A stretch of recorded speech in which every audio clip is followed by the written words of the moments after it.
Hi students, ఈరోజు మనం 10th class బయాలజీలో chapter 6 అయినటువంటి రీప్రొడక్షన్ ద జనరేటింగ్ సిస్టమ్ అనే లెసన్ గురించి డిస్కస్ చేసుకుందాము. నా ఎక్స్ప్లెనేషన్ మీకు నచ్చినట్లయితే కనుక తప్పకుండా లైక్ చేయండి అండ్ మీ ఫ్రెండ్స్కి షేర్ చేయడం మర్చిపోవద్దు. అండ్ ఇంక మనం లెసన్లోకి ఎంటర్ అయిపోతాం. జనరల్గా మనకి ప్లాంట్స్ ఇంకా యానిమల్స్లో రీప్రొడక్షన్ అనేది చాలా అవసరమైన ప్రక్రియ. ఇది ఏమవుతుంది అంటే సపోజ్ ఇప్పుడు ప్లాంట్స్ కానీ యానిమల్స్ ఉన్నాయనుకోండి, వాటి యొక్క జాతిని అవి ఎక్స్టెండ్ చేసుకుంటాయి అన్నమాట. అంటే వాటి యొక్క ఆఫ్ స్ప్రింగ్స్, వాటి యొక్క పిల్లల్ని ప్రొడ్యూస్ చేయడం ద్వారా మనకి దాని యొక్క జాతిని ఎక్స్టెండ్ చేసుకుంటూ ఉంటాయి. ఓకేనా. మనకి జనరల్గా ఆర్గనిజమ్స్ అన్నీ కూడా రీప్రొడక్షన్కి క్యాపబుల్ అయి ఉంటాయి, అంటే ప్రత్యుత్పత్తి చేసే శక్తిని కలిగి ఉంటాయి అన్నమాట. కొన్ని ఆర్గనిజమ్స్ డిఫరెంట్గా రీప్రొడ్యూస్ చేస్తూ ఉంటాయి డిఫరెంట్ సిచ్యువేషన్స్లో. ఎగ్జాంపుల్ తీసుకున్నాం అనుకోండి, మనకి పెరామీషియము ఫేవరబుల్ కండిషన్స్లో మనకి ఒక సింగిల్ పేరెంట్ నుంచే దానికి ఒకటి కన్నా కూడా ఎక్కువ ఆఫ్ స్ప్రింగ్స్ని అయితే ఇస్తూ ఉంటుంది. అది కూడా ఏ ప్రాసెస్లో అంటే స్ప్లిట్ అయిపోతూ ఉంటుంది అన్నమాట. ఓకేనా, విడిపోవడం ద్వారా ఎక్కువ ఆఫ్ స్ప్రింగ్స్ని అయితే ఇస్తూ ఉంటుంది. ఇది మనకి జనరల్గా జరుగుతూ ఉంటుంది, చాలా త్వరగా జరుగుతుంది అండ్ చాలా ఎక్కువ పారామీషియమ్స్ కూడా ఫామ్ అవుతూ ఉంటాయి.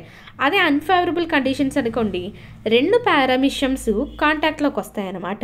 కాంటాక్ట్లోకి వచ్చి అక్కడ సర్టెన్ మెటీరియల్స్ ఏవైతే ఉన్నాయో వాటిని ఒకదాంతో ఒకటి ఎక్స్చేంజ్ చేసుకుంటాయి. ఆ విధంగా మనకి ఏమవుతుంది, produce forms that are more tolerant. వాటి యొక్క జాతి ఏవైతే ఉంటాయో ఆఫ్ స్ప్రింగ్స్ని ఇస్తూ ఉంటుంది అనమాట. దీన్ని మనం కాంజుగేషన్ అని కూడా పిలుస్తూ ఉంటాం.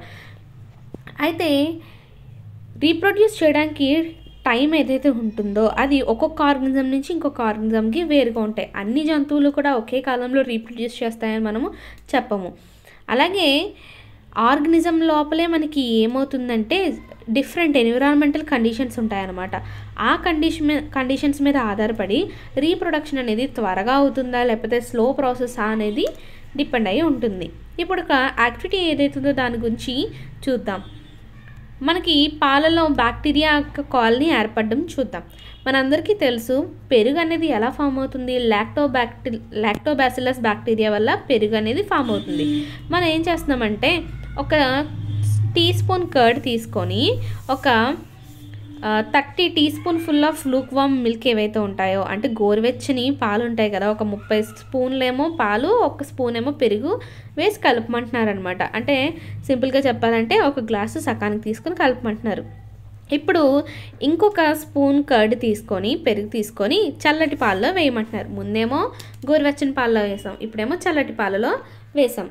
వేసిన తర్వాత మనకి ఏమవుతుంది, రెండింటిని కూడా మూత పెట్టేసాము. మూత పెట్టేసి టైం అంతా అనేది రాసుకుంటున్నాం స్టార్టింగ్. ఓకేనా. 2 బౌల్స్ని కూడా ప్రతి గంట చూస్తూ ఉండండి. చూసిన తర్వాత పెరుగు అనేది ఫామ్ అయిందా లేదా అనే విషయాన్ని కూడా మనం గమనించామనుకోండి, మనకు అక్కడ పెరుగు అనేది మెల్లగా ఫామ్ అవుతూ ఉంటుంది. పెరుగు ఫామ్ అయింది అంటే కనుక దాని అర్థం ఏంటి, బ్యాక్టీరియా యొక్క నెంబర్ అనేది ఏమవుతుంది, పెరుగుతుందని అర్థం. మనం రోజు తీసుకునే పెరుగు అసలు ఎలా ఫామ్ అవుతుంది, బ్యాక్టీరియా వల్లే కదా. సో అక్కడ పెరుగు అనేది ఏర్పడింది పాలల్లో అంటే బ్యాక్టీరియా యొక్క సంఖ్య కూడా పెరిగిందని అర్థం అన్నమాట. ఓకే, 2 బౌల్స్లో కూడా పెరుగు అనేది ఫామ్ అవ్వడానికి ఎంత టైం పట్టింది అనేది నోట్ చేయమంటున్నారు. Think how fast they are growing. ఇప్పుడు మనం చూసిన ఏదైతే కర్డ్ బౌల్స్ చూసుకుంటే ఎందులో ఫాస్ట్గా మనకు ఆ బ్యాక్టీరియా అనేది పెరుగుతుంది, అలాగే ఎంత ఫాస్ట్గా పెరుగుతుందో చూసారా. అదే రైనీ సీజన్ తీసుకున్నారనుకోండి, మనము చాలా రకాల ఇన్సెక్ట్స్ని చూస్తూ ఉంటాం. అవునా, సడన్గా మనకి కొత్త కొత్త పురుగులన్నీ కనిపిస్తూ ఉంటాయి, ఎక్కువగా కూడా ఉంటాయి అన్నమాట. అలాగే చాలా వరకు ఇన్సెక్ట్స్ వాటి యొక్క లైఫ్ సైకిల్స్లో మనకి జనరల్గా అవి బతికితే ఫ్యూ డేస్ లేదా ఫ్యూ మంత్స్ మాత్రమే బతుకుతూ ఉంటాయి. మీరు ఈ వేరియేషన్కి సంబంధించి రీప్రొడక్షన్కి ఈస్ట్లో, బ్యాక్టీరియాలో, ఇంకా ర్యాట్, ఎలిఫెంట్, ఇంకా మ్యాన్ల గురించి తెలుసుకోబోతున్నారు అనమాట. అసెక్షువల్ మోడ్ ఆఫ్ రీప్రొడక్షన్ గురించి ముందు డిస్కస్ చేసుకుందాము. మనము డిఫరెంట్ మోడ్స్ ఆఫ్ రీప్రొడక్షన్ గురించి ఆల్రెడీ ముందు విన్నాం. అందులో సింగిల్ పేరెంట్తో మాత్రమే మనకు అక్కడ రీప్రొడక్షన్ అనేది జరిగిపోతుంది. అక్కడ అసలు ఇన్వాల్వ్మెంట్ ఉండదు, గేమెట్స్ యొక్క ఇన్వాల్వ్మెంట్ అంటే అక్కడ స్పర్మ్ కానీ లేకపోతే ఓవరీ కానీ ఓవం కానీ వాటి యొక్క అవసరం లేకుండానే సింగిల్ పేరెంట్ సహాయంతోనే మనకి ఏమవుతుంది, అక్కడ రీప్రొడక్షన్ అనేది జరుగుతుందన్నమాట. అలాంటి రీప్రొడక్షన్ మనం ఏమని పిలుస్తామంటే అసెక్షువల్ రీప్రొడక్షన్ అని పిలుస్తాం.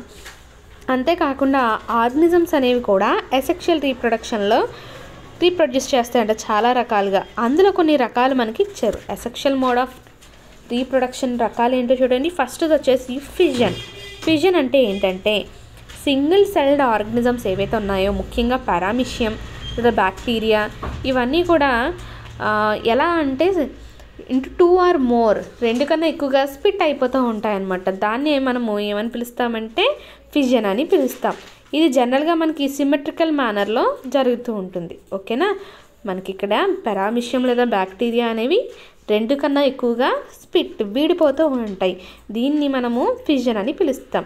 అలాగే ఇది binary fission, transverse binary fission అంటే నిలువుగా విడిపోతాయి అన్నమాట, అడ్డంగా కాదు, నిలువుగా విడిపోతే దాన్ని మనం ట్రాన్స్వర్స్ బైనరీ ఫిజన్ అని పిలుస్తాము.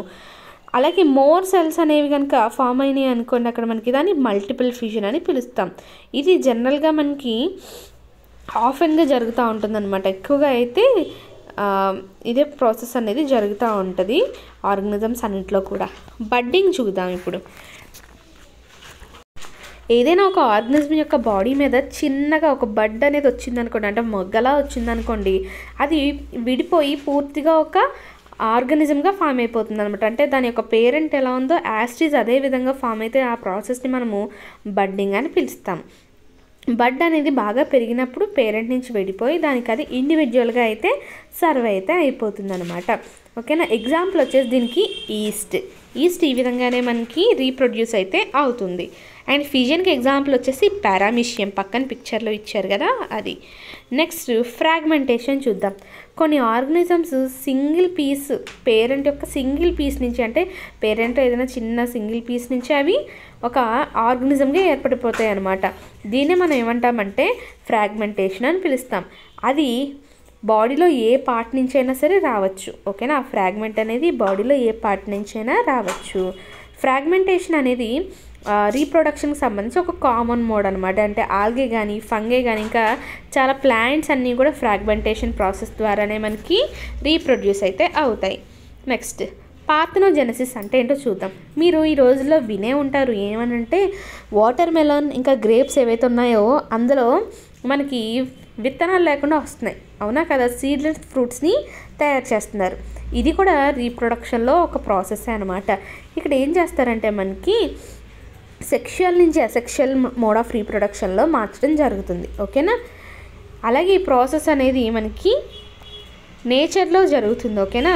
అంటే సహజంగానే జరుగుతుంది. ఒక ఆర్గనిజం అనేది సెక్షువల్గా రీప్రొడక్షన్ చెందిందే కొన్ని సందర్భాల్లో అసెక్షువల్గా కూడా రీప్రొడక్షన్ చెందుతూ ఉంటుందంట.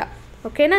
ఈ ప్రాసెస్ని మనం యూస్ చేసుకొని ఏం చేస్తున్నాము, మనకు కావాల్సిన డిజైరబుల్ క్యారెక్టర్స్తో రీప్రొడ్యూస్ చేస్తున్నాం. మొక్కల్లో రకరకాల ఫ్రూట్స్ని కూడా డెవలప్ చేస్తున్నాం అనమాట.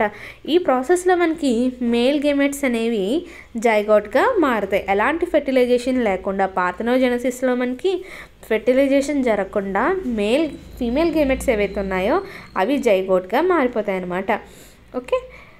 ఇలాంటి ఏదైతే వింతైన రీప్రొడక్షన్ ఉందో అది జంతువుల్లో కూడా జరుగుతుందంట. ఏంటా జంతువులు అంటే ముఖ్యంగా బీస్, తేనెటీగలు, యాండ్స్, చీమలు, ఇంకా వాస్ప్స్. ఇవి కూడా తేనెటీగలాగే ఉంటాయి మనకి చూడడానికి. జనరల్గా మనకి జైగోట్ అనేది పెద్దగా ఏర్పడుతుంది డెవలప్ అయ్యి, అవునా. అలాగే అన్ఫెర్టిలైజ్డ్ ఓవం ఏదైతే ఉందో అది మేల్గా మారుతుందంట. ఓకేనా. జైగోట్ అనేది పెద్దగా ఏర్పడుతుంది. అండ్ నెక్స్ట్ మనకి అన్ఫెర్టిలైజ్ అయిన ఓవం మేల్గా మారుతుంది. సో మనకి అన్ఫెర్టిలైజ్డ్ ఓవం నుంచి మనకి ఏదైతే అక్కడ యంగ్ వన్ని డెవలప్ చేస్తున్నారో ఆ ప్రాసెస్ని మనము పార్థెనోజెనసిస్ అని పిలుస్తాము. పార్థెనోజెనసిస్ అంటే ఏంటి, అన్ఫెర్టిలైజ్డ్ ఓవంని యంగ్ వన్గా మార్చితే ఆ ప్రాసెస్ని మనము పార్థెనోజెనసిస్ అని పిలుస్తామన్నమాట. ఈ ప్రాసెస్లో మనకి స్పర్మ్స్ అనేవి మైటోటిక్ డివిజన్లో డెవలప్ అవుతాయి అండ్ ఓవం వచ్చేసి మియోటిక్ డివిజన్లో డెవలప్ అవుతాయి అన్నమాట. నెక్స్ట్ రీజనరేషన్ చూద్దాం. చాలా ఆర్గనిజమ్స్కి ఎలాంటి ఎబిలిటీ ఉంటుందంటే కొత్త ఇండివిజువల్ని తన యొక్క బాడీ పార్ట్స్ ఉపయోగించి డెవలప్ చేసే కెపాసిటీని లేదా ఎబిలిటీని కలిగి ఉంటాయి. అంటే ఇప్పుడు మనకి ఇండివిజువల్ అనేది సపోజ్ ఎక్కడైనా చిన్న కట్ అయినా లేకపోతే బ్రోక్ అయినా కూడా పీసెస్లోంచి మనకి కొత్త ఇండివిజువల్ అనేది పుడుతుందన్నమాట. ఇది ఫ్రాగ్మెంటేషన్కి ఇంచుమించు సిమిలర్గానే ఉంటుంది. వెజిటేటివ్ ప్రాపగేషన్, మీరు ఆల్రెడీ చాలాసార్లు వెజిటేటివ్ ప్రాపగేషన్ గురించి నేర్చుకున్నారు. అయితే పెద్ద మొక్కలో చూసుకుంటే వెజిటేటివ్ ప్రాపగేషన్ అనేది న్యాచురల్గా ఉండొచ్చు లేదా ఆర్టిఫిషియల్గా కూడా ఉండొచ్చు. న్యాచురల్ ప్రాపగేషన్ చూద్దాం. లీవ్స్లో మనకి న్యాచురల్ ప్రాపగేషన్ జరుగుతుందంటే ఆకుల నుంచి కొత్త మొక్కలు ఏర్పడతాయి అన్నమాట. మనకి బ్రయోఫిల్లం తీసుకున్నాం అనుకోండి, అక్కడ ఏమవుతుందంటే ఆకుల యొక్క చివరి నుంచి కొత్త మొక్కలు ఏర్పడిపోతాయి. ఓకేనా, బ్రయోఫిల్లం ఏదైతుందో అది మనకి న్యాచురల్ ప్రాపగేషన్లో లీవ్స్ నుంచి ఏర్పడడానికి ఒక ఎగ్జాంపుల్ అనమాట. స్టెమ్స్ తీసుకుందాం, కాండాలు. ఏరియల్ వీక్ స్టెమ్స్ ఏవైతే ఉంటాయో, అంటే రన్నర్స్ కానీ స్టోలన్స్ కానీ ఏవైతే ఉంటాయో, వాటిని గ్రౌండ్ అనేది టచ్ అయినప్పుడు అవి ఏం చేస్తాయి అన్నమాట, వాటి యొక్క రూట్స్ని వదిలేస్తాయి. ఓకేనా, ఎప్పుడైతే మనకి పేరెంట్ ప్లాంట్తో ఉన్న కనెక్షన్ అనేది బ్రోక్ అయిపోయిందో స్టెమ్ పోర్షన్ అనేది ఎలా మారిపోతుంది, మళ్ళీ కొత్త రూట్గా ఏర్పడుతుంది అనమాట. రూట్గా ఏర్పడి అక్కడి నుంచి అది మళ్ళీ మనకి ఏమవుతుంది, కొత్త ఇండిపెండెంట్ ప్లాంట్గా ఏర్పడుతుంది. దానికి సంబంధించి కొన్ని ఎగ్జాంపుల్స్ ఏమి ఇచ్చారంటే stolons, bulbs, corms, tubers etcetera. స్టాలన్స్కి ఎగ్జాంపుల్ ఏంటి, జాస్మిన్, స్ట్రాబెర్రీ. బల్బ్స్కి వచ్చేసి ఆనియన్, ఇంకా కార్న్స్కి వచ్చేసి కొల్కేషియా, ట్యూబర్ వచ్చేసి పొటాటో, రైజోమ్ వచ్చేసి జింజర్, రూట్స్ వచ్చేసి roots of dahlia, radish, carrot etcetera. ఇవన్నీ కూడా కొత్త మొక్కలుగా ఏర్పడతాయి. మరి ఆర్టిఫిషియల్ ప్రాపగేషన్ ఎలాగో చూద్దాము. ఫస్ట్ వచ్చేసి కట్టింగ్. కొన్ని మొక్కలు వాటి యొక్క పేరెంట్ ప్లాంట్లోంచి ఓకేనా బడ్ ఉన్నవి కట్ చేసామనుకోండి, కట్ చేసి దాన్ని సపరేట్గా వేసామనుకో ఈజీగా ఎతికేస్తాయి, అవునా కదా. దాని యొక్క లోయర్ పార్ట్ ఏదైతే మనం కట్ చేసామో దాన్ని తీసుకెళ్ళి మనము తడిగా ఉన్న మట్టిలో నాటుతాం. ఏమవుతుంది, అది ఎదిగేసి మెల్లగా మనకి ఒక మొక్కగా ఏర్పడుతుంది. ఎగ్జాంపుల్ రోజ్ ఇంకా హైబిస్కస్. లేయరింగ్ గురించి చూద్దాం. మనకి మొక్కలో ఏదైనా ఒక బ్రాంచ్ కొమ్మ తీసుకుంటున్నాము అండ్ ఆ కొమ్మకి అట్లీస్ట్ ఒక నోడ్ ఉండాలన్నమాట, అంటే బొనుపు లాంటిది ఉండాలి. ఆ బొనుపును మనం ఏం చేస్తున్నామంటే గ్రౌండ్కి వంచుతున్నాం. వంచి దాని యొక్క పార్ట్ని ఏం చేస్తున్నాము, తడి మట్టితో కవర్ చేసేస్తున్నాం. ఇక్కడ పిక్చర్లో చూపించినట్లుగా ఇదిగో ఇలా తడి మట్టితో కవర్ చేసేసినప్పుడు మనకేమవుతుందంట, బ్రాంచ్ యొక్క టిప్ ఏదైతే ఉందో అది పైకి ఉండాలి. చూడండి, ఇక్కడ మనము ఆ కణితినే లేదా బొనుపుని క్లోజ్ చేసాం మట్టితో, అండ్ బ్రాంచ్ మామూలుగా దాని యొక్క టిప్ అనేది పైకే ఉంది. అలా వదిలేస్తే కొన్ని రోజులకంట ఆ బ్రాంచ్ ఏదైతే ఉందో మనం మట్టిలో నాటింది దానికి రూట్స్ అనేవి ఏర్పడిపోతాయి. అలాగే ఏదైతే బ్రాంచ్ మనం ఆల్రెడీ మట్టిలో కప్పు పెట్టాం చూసారా, అది పేరెంట్ ప్లాంట్ నుంచి విడిపోతుంది. విడిపోయి దానికి కూడా ఏమవుతుందంట, వేర్లు అనేవి వచ్చేస్తాయి అన్నమాట. ఆటోమేటిక్గా అది కొత్త మొక్కగా ఏర్పడుతుంది. ఎగ్జాంపుల్ వచ్చేసి మనకి నేరియం. నెక్స్ట్ గ్రాఫ్టింగ్ అంటే ఏంటో చూద్దాం. రెండు ప్లాంట్స్ అనేవి ఒకదాంతో ఒకటి జాయిన్ చేస్తాం. ఎలా అంటే మనము రెండు స్టెమ్స్ని మనం జాయిన్ చేస్తాం అనమాట ఒకే మొక్కగా. అంటే రెండు మొక్కల యొక్క స్టెమ్స్ని తీసుకొని వాటిని జాయిన్ చేసి ఒకే మొక్కగా మనం దాన్ని చేస్తే దాన్ని గ్రాఫ్టింగ్ అనేసి పిలుస్తామన్నమాట. ఇందులో ఇక్కడ మనం చూస్తే which is attached two soil is called stock. మనకి ఆల్రెడీ కింద ఏదైతే మట్టిలో కప్పబడి ఉందో ఆ మొక్కని మనం స్టాక్ అని పిలుస్తాం. అలాగే ఇంకొక మొక్క నుంచి కట్ చేసాం చూసారా ప్లాంట్ని, దాన్ని ఏమంటున్నామంటే సియాన్ అని పిలవడం జరుగుతుంది. మనం వేరొక మొక్క నుంచి దాని యొక్క పై పార్ట్ని కట్ చేసి తీసుకొచ్చాం చూసారా, దాన్ని సియాన్ అని పిలవడం జరుగుతుంది. దానికి వేర్లు ఏమి ఉండవు, ఇంకొక మొక్క యొక్క పై భాగాన్ని కట్ చేసి మనము పెడుతున్నాం అనమాట. అయితే రెండు స్టాక్ ఇంకా సియాన్ ఏవైతే ఉన్నాయో అవి ఒక థ్రెడ్ తీసుకొని ఒకదాన్ని ఒకటి టైట్గా కట్ చేసేస్తున్నాం. అండ్ దాని చుట్టూ ఒక పాలిథిన్ కవర్తో మూసేయాలన్నమాట. చూడండి, మనకి ఇప్పుడు ఇక్కడి నుంచి ఇక్కడ వరకు ఉన్నది స్టాక్ అండ్ ఇక్కడి నుంచి ఇక్కడ వరకు ఉన్నది వచ్చేసి సియాన్ అనేసి మనం చెప్తాం అనమాట. నెక్స్ట్ చూద్దాము. గ్రాఫ్టింగ్ ఏదైతే ఉందో ఇది దేనికి యూజ్ చేస్తారంటే జనరల్గా మనకి ఒక మొక్కలో మనకు కావాల్సిన లక్షణాల కోసము ఈ ప్రాసెస్ని అయితే వాడతాం. సపోజ్ ఇప్పుడు స్టాక్ మొక్కలో పువ్వులు మంచి కలర్స్తో ఉన్నాయి కానీ సైజు చిన్నగా ఉందనుకుందాం, కానీ సియాన్ మొక్కలో ఉన్న పువ్వులు బాగా పెద్దగా ఉన్నాయి కానీ కలర్ తక్కువ ఉన్నాయి అనుకోండి. మనకి ఇప్పుడు కలర్ ఎక్కువ కావాలి అండ్ సైజ్ కూడా పెద్దగా కావాలన్నప్పుడు ఇలా ఈ రెండు మొక్కల్ని జాయిన్ చేసి మనము గ్రాఫ్టింగ్ పద్ధతి ద్వారా మనకు అవసరమైన లక్షణాలని పొందుతాం అనమాట. ఈ టెక్నిక్ అనేది అయితే ప్లాంట్స్ ఉంటాయో వేరియస్ ఫ్లవర్స్ ఇంకా ఫ్రూట్స్ ఉంటాయి చూసారా, ఆ మొక్కల్లో ఆ పువ్వుల్ని ఇంకా ఫ్రూట్స్ని ఇంకా మంచి పువ్వులు ఏర్పాటు చేయడం కోసం లేదా ఫ్లవర్స్ని డెవలప్ చేయడం కోసం మనకి చేస్తూ ఉంటారు అనమాట. ఫ్రూట్స్ అండ్ ఫ్లవర్స్ని డెవలప్ చేయడానికి చేస్తూ ఉంటారు. ఎగ్జాంపుల్ వచ్చేసి మ్యాంగో, సిట్రస్, యాపిల్, రోజ్ అనమాట. మన ఇంటి దగ్గర ఒకవేళ గార్డెన్లో 2 రకాల పళ్ళ మొక్కలు ఉన్నాయనుకుందాం. అంటే ఒకటే రకము కానీ 2 రకాల పళ్ళు ఉన్నాయనుకోండి. ఒక ట్రీకి వచ్చేసి నేను ఇందాక చెప్పిన ఎగ్జాంపుల్నే మళ్ళీ ఇంకొక రకంగా ఇచ్చారు. ఒక చెట్టుకు వచ్చేసి సపోజ్ జామ చెట్టు తీసుకున్నాం, ఒక చెట్టుకు వచ్చేసి పెద్ద జామకాయలు కాస్తున్నాయి. అలాగే టేస్ట్ అనేది కూడా చాలా బాగుంది. ఓకేనా. ఇంకో దానికి వచ్చేసి ఎక్కువ కాయలు కాస్తున్నాయి కానీ సైజు పెద్దగా లేదు, టేస్ట్ సరిగ్గా లేదనుకోండి. అప్పుడు మనం గ్రాఫ్టింగ్ పద్ధతి ద్వారా ఏం చేయొచ్చు, మనకు కావాల్సిన లక్షణాలని పొందవచ్చు అనమాట కాయలకి. డూ యూ నో, చూడండి ఒకసారి, కట్టింగ్, లేయరింగ్ ఇంకా గ్రాఫ్టింగ్ ఇవన్నీ కూడా ఏంటంటే మనకి ఎప్పటి నుంచో ఆర్టిఫిషియల్ ప్రాపగేషన్లో వాడుతూ వస్తున్న పద్ధతులు అనమాట. ఎగ్జాంపుల్స్ చూసుకుంటే plants produced in this manner are banana, pineapple, orange, grape, rose etcetera. Commercial purpose కోసం మనకి ఏం చేస్తున్నారంటే మోడర్న్ టెక్నాలజీ యూస్ చేసి ఆర్టిఫిషియల్ ప్రాపగేషన్ని టిష్యూ కల్చర్ సహాయంతో ఇంకా బాగా డెవలప్ చేస్తున్నారు. టిష్యూ కల్చర్లో మనకి ఏమవుతుందంటే చాలా తక్కువ ప్లాంట్ సెల్స్ని యూస్ చేసి, ఓకేనా, లేదా తక్కువ ప్లాంట్ టిష్యూస్ని యూస్ చేసి ఒక మొక్కగా దాన్ని ఏర్పాటు చేస్తున్నారు. ఓకేనా. అండ్ అందులో ప్లాంట్ హార్మోన్స్ని కూడా పెడుతున్నారనమాట. సో ఈ రకంగా మొక్కలు తయారు చేస్తే దాన్ని మనము టిష్యూ కల్చర్ అని పిలుస్తూ ఉంటాం. చాలా రకాల మొక్కలు చాలా తక్కువ టైంలో ఈ విధంగా పెంచుతున్నారు, tissue culture.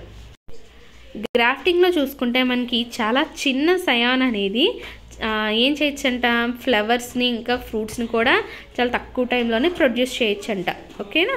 Next spore formation చూద్దాం. మనకి పాడైన ఫ్రూట్స్లో కానీ, బ్రెడ్ స్లైసెస్లో కానీ, ఇంకా అదర్ ఫుడ్ మెటీరియల్స్ కానీ తీసుకున్నాం అనుకోండి, దాని మీద తెల్లగా దారాలు లాంటి స్ట్రక్చర్స్ ఇంకా పౌడర్, బ్లాక్ పౌడర్ లాంటి సబ్స్టెన్సెస్ కనిపిస్తూ ఉంటాయి. మీరు వాటిని ముట్టుకున్నప్పుడు మనకి ఒక నల్లటి పౌడర్ మన యొక్క ఫింగర్స్ని అయితే అంటుకుంటుంది. చూసారా మీరు ఎప్పుడైనా అలా? అది ఏంటంటే యాక్చువల్గా ఫంగై యొక్క రీప్రొడక్టివ్ స్పోర్స్. అంటే మనకి ఏదైతే ఫంగై ఉంటుందో దాని యొక్క రీప్రొడక్టివ్ స్పోర్సే మనకి ఇక్కడ పాడైపోయిన ఫుడ్ మీద ఏర్పడుతుంది. ఎగ్జాంపుల్ ఏంటంటే వాటికి రైజోపస్. మీరు ఆల్రెడీ వీటి గురించి మీరు the story of micro organisms class 8లో నేర్చుకున్నారు. రైజోపస్ ఏం చేస్తుందంటే చాలా చిన్న చిన్న రీప్రొడక్టివ్ యూనిట్స్ని ప్రొడ్యూస్ చేస్తుంది. ఆ రీప్రొడక్టివ్ యూనిట్స్ని మనం మైక్రోస్కోప్తో మాత్రమే చూడగలుగుతాము. అండ్ వాటిని ఏమంటామంటే స్పోర్స్ అంటాం. ఎప్పుడైతే మనకి స్పోర్ కేస్ అనేది బర్స్ట్ అవుతుందో, ఓకేనా, అంటే ఈ స్పోర్ చుట్టూ మనకి కవరింగ్లా ఉంటుంది, ఓకే, రౌండ్గా ఉంటాయి స్పోర్స్. అది బర్స్ట్ అయినప్పుడు స్పోర్స్ అనేవి గాలిలో ఏమవుతాయి, స్ప్రెడ్ అయిపోతాయి. ఎప్పుడైతే మనకి ఇవి గాలిలో చేరాయో, ఓకేనా, అవి మెల్లగా ల్యాండ్ మీద, ఫుడ్ మీద, ఇంకా సాయిల్ మీద పడుతూ ఉంటాయి. వాటికి కండిషన్స్ బాగున్నాయనుకోండి, అంటే వెచ్చగా ఇంకా తడిగా ఉన్న కండిషన్స్ అనుకోండి, వెంటనే అవి కొత్త ఇండివిజువల్స్గా ఫామ్ అయిపోతుంటాయి. చూడండి, రైజోపస్, మ్యూకర్ ఇలాంటి ఫంగై, ఇంకా కొన్ని రకాల బ్యాక్టీరియా, ఇంకా కొన్ని పువ్వులు పోయిన మొక్కలు.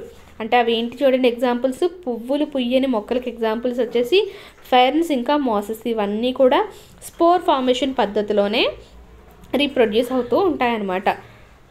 నెక్స్ట్ ల్యాబ్ యాక్టివిటీ చూద్దాం. మనము రైజోపస్ని లేదా కామన్ మోల్డ్ ఏదైతే ఉంటుందో దాన్ని మైక్రోస్కోప్లో అబ్జర్వ్ చేయాలి. ఓకే, దీన్ని మనమే పెంచవచ్చు అనమాట కంట్రోల్డ్ ఎన్విరాన్మెంట్లో. దీనికోసం ఏం చేస్తున్నామంటే సాఫ్ట్ బ్రెడ్ని అయితే తీసుకుంటున్నాం. ఓకేనా. అలాగే అది దాంట్లో ఎలాంటి ప్రిజర్వేటివ్స్ ఉండకూడదు, లేదా రోటీ అయినా అయి ఉండొచ్చు. ఇంకా కొన్ని ఫ్రూట్స్, వెజిటేబుల్స్ ఏవైతే ఉంటాయో పొటాటోస్ కానీ, ఆరెంజెస్ కానీ అలాంటివి తీసుకున్నాం. దీనికోసం నేను ఏం చేస్తున్నానంటే ఒక 4 నుంచి 10 రోజులు ఏవైతే మనకి అవసరమైన స్పోర్స్ ఫామ్ అవ్వడానికి మంచి మోల్డ్స్ అయితే కావాలన్నమాట. ఓకేనా. ఒక మంచి శాంపిల్ తీసుకుంటే మనకి 4 నుంచి 10 రోజుల్లో స్పోర్మ్స్ ఫామ్ అయిపోతాయి. సో మనము ఈ ప్రాజెక్ట్ చేసే ముందు ప్లాన్డ్గానే చేసుకోవాలి. ఓకే. అండ్ ఇది ఎవరు చేయకూడదు అంటే అలర్జీస్ ఎవరైతే కలిగి ఉంటారో వాళ్ళు అసలు చేయకూడదు. ఓకేనా. చూడండి, రైజోపస్ గ్రోయింగ్ ఆన్ బ్రెడ్ మీద పెరుగుతున్న రైజోపస్ యొక్క పిక్చర్ ఇచ్చారు. పైన మీరు అబ్జర్వ్ చేశారనుకోండి, ఇది ఏంటంటే స్పొరాంజియం, లేదా దీనికి పైన కవరింగ్ అని అన్నాను కదా, ఈ స్పోర్ అనేది బర్స్ట్ అయినప్పుడు చూడండి చిన్నగా వస్తున్నాయి. అవి ఏంటంటే మనకు అన్నీ కూడా స్పోర్స్ అనమాట. వాటి వల్లే మనకి రీప్రొడ్యూస్ అవుతూ ఉంటాయి. ఓకేనా. ఈ రైజోపస్ యొక్క స్పరాంజియంని ఇచ్చారు అండ్ వాటి యొక్క హైఫే, వీటన్నిటిని మనం చూడొచ్చు. ఇప్పుడు మనం ఈ యాక్టివిటీలో ఏం చేస్తామంటే బ్రెడ్ని తీసుకెళ్ళి ఓపెన్ ఎయిర్లో 1 గంట పాటు ఉంచేయాలి. ఓకేనా. సో అంటే అది కంటామినేటెడ్ ఎయిర్, ఏదైతే కలుషితమైన గాలిలో ఉండిపోయింది. ఇప్పుడు ఈ బ్రెడ్ని తీసుకెళ్ళి మనం ఒక ప్లాస్టిక్ కవర్ లేదా బ్యాగ్లో పెట్టాము అండ్ కొంచెం నీళ్ళు జల్లాలి దానిపైన. జల్లేసిన తర్వాత ఏం చేయాలి, ఆ బ్యాగ్ని క్లోజ్ చేసేయాలి. ఓకేనా. ఇప్పుడు ఏం చేస్తామంటే ఈ ఏదైతే బ్యాగ్ మనము బ్రెడ్ పెట్టామో దాన్ని చీకట్లో అలాగే కొంచెం వెచ్చగా ఉన్న ప్లేస్లో పెట్టమంటున్నారు. ఓకేనా. అలాగే ఇంకేమంటున్నారు చూడండి, ఒక కిచెన్ కబోర్డ్ ఏదైతే ఉంటుందో స్టవ్కి కొంచెం దగ్గరగా ఉన్నదైతే మనకి ఒక ఆప్షన్, అంతే కదా, వేడిగా ఉంటుంది స్టవ్ దగ్గర. సో మనం లేదా విండో దగ్గర అయినా పెట్టుకోవచ్చు, ఎక్కడైనా సరే లైట్ తగిలే చోట కొంచెం వేడిగా ఉన్న చోట పెట్టుకోవచ్చు. ఈ మోల్డ్ అనేది ఎప్పుడు పెరుగుతుందంటే మనకి మాయిస్ట్ ఎన్విరాన్మెంట్, తేమ కలిగిన వాతావరణంలోనే మనకి మోల్డ్ అనేది పెరుగుతూ ఉంటుంది. జస్ట్ 2 నుంచి 3 రోజుల్లోనే మనకి మోల్డ్ ఏమవుతుంది, పెరిగిపోతుంది. కానీ ఇది స్పోర్స్ ఫామ్ అవ్వడానికి మాత్రం 2 నుంచి 1 వారమైనా పట్టొచ్చండి. ఎందుకంటే దాని చుట్టూ ఉన్న వెదర్ కండిషన్స్ మీద ఆధారపడి ఉంటుంది. ఓకేనా. కొన్ని రోజుల తర్వాత బ్రెడ్ని ఒకసారి చెక్ చేయమంటున్నారు. ఒకవేళ అవసరమైతే ఇంకొంచెం వాటర్ యాడ్ చేయొచ్చు, అది ఎండిపోకుండా ఉండడం కోసము. వీలైనన్ని రోజుల పాటు ప్లాస్టిక్ బ్యాగ్ని అయితే ఓపెన్ చేయకుండా ఉంచండి అంటున్నారు. మనము బ్రెడ్ ఓపెన్ చేసిన తర్వాత ఒకవేళ బ్రెడ్ మీరు ముట్టుకుంటే ఖచ్చితంగా మనం హ్యాండ్ని అయితే వాష్ చేసుకోవాలి. అలాగే సఫిషియంట్ మోల్డ్ అనేది ఫామ్ అయినప్పుడు మనం ఏం చేయాలంటే ఒక స్లైడ్ని ప్రిపేర్ చేసుకోవాలి అండ్ ప్రిపేర్ చేసుకొని దాన్ని మైక్రోస్కోప్లో చూడాలి. మీరు మైక్రోస్కోప్లో చూసినప్పుడు అంటే ఎలా కనిపిస్తుంది, తెల్లగా దారాలు లాంటివి కనిపిస్తూ ఉంటాయంట. అలాగే ఇంకా బ్లాక్, గ్రే, గ్రీన్ కలర్లో చిన్న డాట్స్ లాంటివి కనిపిస్తూ ఉంటాయి. మనకి బ్లాక్ డాటెడ్ స్ట్రక్చర్ ఏదైతే ఉందో అది ఏంటది, బ్రెడ్ మోల్డ్ యొక్క స్ట్రక్చర్. ఓకేనా. ఈ బ్రెడ్ లేదా రోటీని మీరు ఒక మ్యాచ్ బాక్స్ అగ్గిపెట్టెలో పెట్టుకొని స్కూల్కి తీసుకెళ్ళి టీచర్ యొక్క హెల్ప్తో కూడా మీరు మైక్రోస్కోప్లో చూడవచ్చు అనమాట. ఓకేనా. మెటీరియల్స్ ఏమవసరం అవుతుంది దీనికి, mould sample, plain glass slide, cover slip, water, disposable gloves. Procedure ఏం చేస్తాం, ఫస్ట్ స్లైడ్ ఉంది చూసారా, ఆ గ్లాస్ స్లైడ్ యొక్క సెంటర్లో ఒక వాటర్ డ్రాప్ని అయితే యాడ్ చేసుకున్నాను. నెక్స్ట్ ఇప్పుడు ఒక టూత్ పిక్ సహాయంతో నేను చాలా చిన్న మోల్డ్ పీస్ తీసుకొని ఆ వాటర్ డ్రాప్లో పెట్టడం జరిగింది. ఇప్పుడు దీనిపైన ఏం చేస్తామంటే మనము ఒక కవర్ స్లిప్ని పెడతాం. ఎలాంటి యాంగిల్లో పెడతామంటే దాని యొక్క ఎడ్జ్ అనేది వాటర్ డ్రాప్ని టచ్ చేసేటట్టుగా పెట్టుకోవాలి. ఇప్పుడు మనం మెల్లగా ఏం చేస్తాము, ఆ డ్రాప్ని కింద పెడతాం అనమాట. టచ్ చేస్తాం, కవర్ని కొంచెం ఆంచుతాం. ఓకేనా. ఎయిర్ బబుల్స్ అనేవి రాకుండా చూసుకోవడం కోసం. ఇప్పుడు ఒకవేళ ఆ కవర్ స్లిప్ బయటకు వాటర్ వచ్చినాయి అనుకోండి, టిష్యూ పేపర్ పెట్టి లేదా బ్లాటింగ్ పేపర్ పెట్టి మీరు తుడిచేయచ్చు. ఇప్పుడు మీరు మైక్రోస్కోప్ ఏదైతే ఉంటుందో దాని ద్వారా మనము బాగా చూడొచ్చు. ఓకేనా. అది కూడా లో పవర్లో పెట్టి చూడాలి అంటాడు. కామన్ బ్రెడ్ మోడ్లో మనకి ఎలా కనిపిస్తాయంట, దారా లాంటి ప్రొజెక్షన్స్ కనిపిస్తాయి, వాటిని హైఫై అని పిలుస్తాం. అలాగే చిన్న రౌండ్ స్ట్రక్చర్స్ కనిపిస్తే దాన్ని స్పొరాంజియం అనేసి పిలుస్తాం. ఓకేనా. స్పొరాంజియంలో ఏముంటాయంటే మనకి ఇంకా చిన్న స్పోర్స్ ఉంటాయన్నమాట. ఎప్పుడైతే స్పొరాంజియం అనేది బర్స్ట్ అయిపోతుందో, పగిలిపోతుందో, మనకి ఆ టైనీ స్పోర్స్ అనేవి గాలిలో స్ప్రెడ్ అవుతాయి. ఇలాంటివి ఎగ్జాంపుల్స్ మీరు ఇంకొన్ని చెప్పండి, స్పోర్ ఫార్మేషన్ ద్వారా ఏర్పడేవి అనేసి అంటున్నారు. స్పోరోఫిల్ గురించి చూద్దాం. ఫెర్న్స్ ఏవైతే మనం ముందు చెప్పుకున్నామో అవి కూడా ఏం చేస్తాయి, స్పోర్స్ని ప్రొడ్యూస్ చేస్తాయి. ఒక ఫెర్న్ ఆకుని తీసుకోమంటున్నారు అనమాట, దాన్నే మనము స్పోరోఫిల్ అని పిలుస్తున్నాం. ఈ లీఫ్ని మీరు జాగ్రత్తగా అబ్జర్వ్ చేశారనుకోండి, ఆకు యొక్క కింద సర్ఫేస్లో మీరు అబ్జర్వ్ చేస్తే ఇలా డాటెడ్ స్ట్రక్చర్స్ అయితే కనిపిస్తూ ఉంటాయి అన్నమాట. వాటినే మనం ఏమంటామన్నాను, స్పొరాంజియా అనేసి పిలుస్తున్నాం. దీంట్లో ఏముంటాయి, స్పోర్స్ ఉంటాయి. మీరు దాన్ని కొంచెం రప్చర్ చేసి చూసారనుకోండి, అంటే రబ్ చేసి చూసారనుకో, లేదంటే సూదితో పొడిచి చూసినా కూడా మీరు ఆ మ్యాగ్నిఫైయింగ్ గ్లాస్ భూతద్దం పెట్టి చూసినా మీకు స్పోర్స్ అనేవి కనిపిస్తాయి. ఇది మనము అసెక్షువల్ రీప్రొడక్షన్ గురించి ఇప్పటివరకు చెప్పుకున్నాం. ఇప్పుడు సెక్షువల్ రీప్రొడక్షన్ గురించి తెలుసుకుందాం. మీరు ఆల్రెడీ ఎర్లియర్ క్లాసెస్లో నేర్చుకున్నారు. సెక్షువల్ రీప్రొడక్షన్ అనేది ఒక రీప్రొడక్షన్ మెథడ్. ఇందులో మనకి ఏమవుతుంది, ఖచ్చితంగా గేమెట్స్ ఫ్యూజన్ జరుగుతుంది. ఓకేనా. అండ్ ఆ గేమెట్స్ ఫ్యూజన్ జరిగితే ఆ ప్రాసెస్ని మనం ఏమని పిలుస్తామంటే ఫెర్టిలైజేషన్ అనేసి పిలుస్తాం. ఫెర్టిలైజేషన్ అనేది ఫీమేల్ యొక్క బాడీ బయటైనా జరగచ్చు లేదా బాడీ లోపలైనా జరగచ్చు. ఫీమేల్ యొక్క బాడీ బయట జరిగితే ఫెర్టిలైజేషన్ దాన్ని ఎక్స్టర్నల్ ఫెర్టిలైజేషన్ అని, అదే ఫీమేల్ బాడీ లోపల జరిగితే ఇంటర్నల్ ఫెర్టిలైజేషన్ అని పిలుస్తాం. ఓకేనా. అలాగే ఇంకా ఫ్యాక్ట్ చెప్పుకుంటే కనుక మనము ల్యాండ్ యానిమల్స్ ఏవైతే ఉంటాయో ముఖ్యంగా వాటి యొక్క ఎగ్స్ అనేవి ఎక్కడ ఫెర్టిలైజ్ అవుతాయి, ఫీమేల్ ఆర్గనిజం యొక్క బాడీలోనే ఫెర్టిలైజేషన్ జరుగుతాయి. అంటే నేల మీద నివసించే జంతువులు ఏవైతే ఉంటాయో వాటి యొక్క ఫెర్టిలైజేషన్ ఎక్కడ జరుగుతుంది, ఎగ్స్వి ఫీమేల్ యొక్క బాడీలో ఫెర్టిలైజేషన్ జరుగుతుంది. అలాగే ఆ ఎగ్స్ అనేవి వన్స్ ఫెర్టిలైజేషన్ అయిన తర్వాత డివైడ్ అయిపోయి మనకి ఎంబ్రియోగా ఏర్పడుతుంది. ఎక్స్టర్నల్ ఫెర్టిలైజేషన్ అనేది జనరల్గా మనం ఎక్కడ చూడొచ్చు అంటే ఆక్వాటిక్ యానిమల్స్ అంటే నీటిలో నివసించే జంతువులు ఏవైతే ఉంటాయో వాటిలో మనకి ఎక్స్టర్నల్ ఫెర్టిలైజేషన్ జరుగుతూ ఉంటుంది. ముఖ్యంగా చాలా వరకు చేపలు ఇంకా యాంఫిబియన్స్ ఏవైతే ఉంటాయో వాటిలో మనం ఏ రకమైన ఫెర్టిలైజేషన్ చూడొచ్చు అంటే ఎక్స్టర్నల్ ఫెర్టిలైజేషన్ చూడొచ్చు. ఫీమేల్ ఏం చేస్తుందంటే వాటర్లో చాలా ఎక్కువ గుడ్లు పెట్టేస్తుంది. ఓకేనా. అలాగే మేల్ యానిమల్ ఏం చేస్తుందంట, ఆ గుడ్ల పైన స్పర్మ్స్ని చాలా ఎక్కువ సంఖ్యలో రిలీజ్ చేస్తుంది. ఇప్పుడు మనకి ఛాన్స్ ఆఫ్ ఫెర్టిలైజేషన్ అనేది ఎవరి చేతుల్లో ఉంటుందంటే నేచర్ యొక్క చేతుల్లో ఉంటుంది. సో నేచర్ అనేది కంట్రోల్ చేస్తూ ఉంటుంది అనమాట. So hence it is inevitable to produce vast number of eggs and sperms. So మనం కంట్రోల్ చేసే అవకాశం అనేది పూర్తిగా నేచర్ మీద ఆధారపడి ఉంది కాబట్టి ఎన్ని ఎగ్స్కి ఎన్ని స్పర్మ్స్ అనేవి మనం గేమెట్స్ ఫామ్ అవుతాయి అనేది చెప్పలేము అంత త్వరగా. Reproduction in a placental mammal human. అయితే అసలు ప్లసెంటల్ మమ్మల్ అంటే ఏంటి, పాలిచ్చే క్షీరదాలు అనేసి అంటాం. పాలిచ్చే వాటినే కదా మెమ్మల్స్ అంటాము, తెలుగు క్షీరదాలు అంటాం. అసలు మనుషులలో రీప్రొడక్షన్ ఎలా ఉంటుందో చూద్దాం. ప్లసెంటల్ మమ్మల్స్ చూసుకుంటే ముఖ్యంగా మనుషుల్లో అంట రీప్రొడక్టివ్ ఆర్గాన్స్ ఉంటాయి. స్పెషల్ రీప్రొడక్టివ్ ఆర్గాన్స్ అనేవి ఉంటాయన్నమాట. ఓకేనా. ఇవి మేల్స్ ఇంకా ఫీమేల్స్ ఇద్దరిలో కూడా మనకి రీప్రొడక్టివ్ ఆర్గాన్స్ డెవలప్ అవుతూ ఉంటాయి. ఓకేనా. అండ్ ఇవి రీప్రొడక్షన్ని చేయడానికి హెల్ప్ చేస్తాయి అన్నమాట. అవే మెయిన్గా పార్టిసిపేట్ చేస్తాయి. వాటి గురించి మనం డీటెయిల్గా తెలుసుకుందాం. మేల్ రీప్రొడక్టివ్ సిస్టమ్ గురించి చూద్దాం. ఇక్కడ ఒక ఫిగర్ ఇచ్చారు, ఫిగర్ 13. ఇది వచ్చేసి మేల్ రీప్రొడక్టివ్ సిస్టమ్. దీంట్లో పార్ట్స్ని మనం ఒకసారి అబ్జర్వ్ చేసామనుకోండి, పెయిర్ ఆఫ్ టెస్టీస్ అనేవి 2 కనిపిస్తూ ఉంటాయి మనకి. ఓకేనా. ఇరువైపులా కూడా ఇదిగోండి, ఇదొకటి అండ్ ఇదొకటి టెస్టీస్ కనిపించాయి. అండ్ నెక్స్ట్ వాసా ఎఫరెన్షియా అని కూడా మనము గమనించవచ్చు. ఏ పెయిర్ ఆఫ్ ఎపిడిడిమిస్, అలాగే a pair of vasa differentia, a pair of seminal vesicles, ejaculatory duct, prostate gland, ఇంకా కౌపర్స్ గ్లాండ్, యురెట్రా. ఇవన్నీ కూడా మనము మేల్ రీప్రొడక్టివ్ సిస్టంలో చూడవచ్చు. మేల్ రీప్రొడక్టివ్ సిస్టమ్ ఏదైతే డయాగ్రామ్ ఉందో అది మనకి ఎగ్జామినేషన్ పాయింట్ ఆఫ్ వ్యూలో కూడా చాలా ఇంపార్టెంట్. అందరూ కూడా మ్యాక్సిమం ప్రాక్టీస్ చేసి నేర్చుకోవాల్సిన అవసరం కూడా ఉంది. ఈ మేల్ రీప్రొడక్టివ్ సిస్టమ్ని మనం కొంచెం డీటెయిల్గా అబ్జర్వ్ చేద్దాము. టెస్టీస్ అనేవి ఏవైతే ఉన్నాయో అవి అబ్డామినల్ క్యావిటీ, ఏదైతే పొత్తి కడుపు అనేది ఉంటుందో దానికి అవుట్ సైడ్ అయితే లొకేట్ చేయబడి ఉంటాయి అన్నమాట, కొంచెం కిందగా. అలాగే అవి ఒక పౌచ్ సంచుల్లో ఉంటాయి.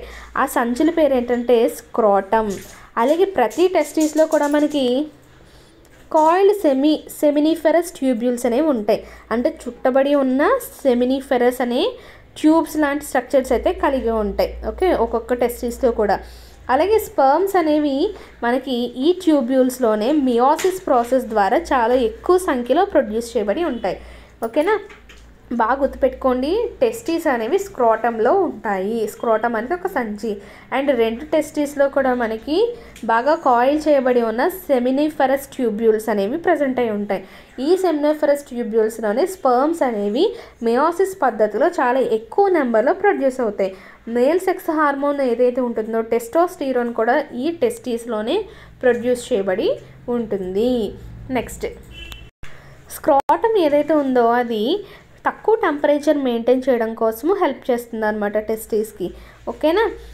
ఎందుకంటే స్పర్మ్ ఫార్మేషన్ అనేది మనకి చాలా తక్కువ టెంపరేచర్లోనే అవుతుంది. బాడీ టెంపరేచర్లో స్పర్మ్ ఫార్మేషన్ జరగదు. ఒకవేళ జరిగినా కూడా స్పర్మ్ అనేది బతకదు. వాసా ఎఫరెన్షియా దేనికి హెల్ప్ చేస్తుందంట, సెమినిఫరస్ ట్యూబ్యూల్ ఏదైతే ఉంటుందో అది వాసా అఫరెన్షియాలోకి ఓపెన్ అవుతుంది.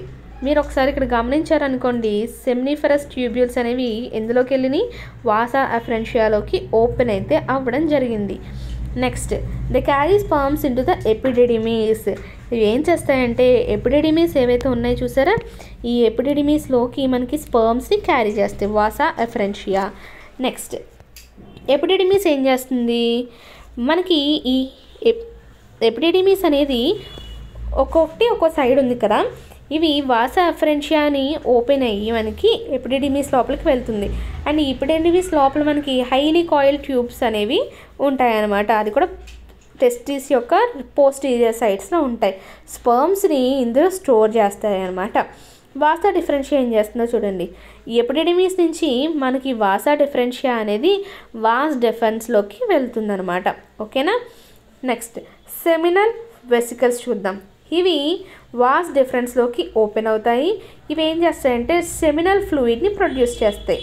ఓకేనా. It is the source of energy for sperms when they are outside the body బయటకు వచ్చినప్పుడు స్పర్మ్ యొక్క ఎనర్జీ ఏది అంటే మనకి seminal fluid. Next ejaculatory duct. Ejaculatory duct గురించి మనం ఒకసారి చూస్తే కనుక అది ఎలా హెల్ప్ చేస్తుందంటే మనకి సెమినల్ వెసికల్స్ నుంచి ఇది ఒక డక్ట్ అనమాట. ఓకేనా. ఇది ఎజాక్యులేటరీ డక్ట్ వరకు కూడా ఉంటుంది. ఈ రెండు ఎజాక్యులేటరీ డక్ట్స్ ఏం చేస్తాయంటే ప్రోస్టేట్ గ్లాండ్ ఏదైతే ఉంటుందో అక్కడ జాయిన్ అయ్యి యూరెట్రాలోకి ఓపెన్ అవుతాయి. ఓకే.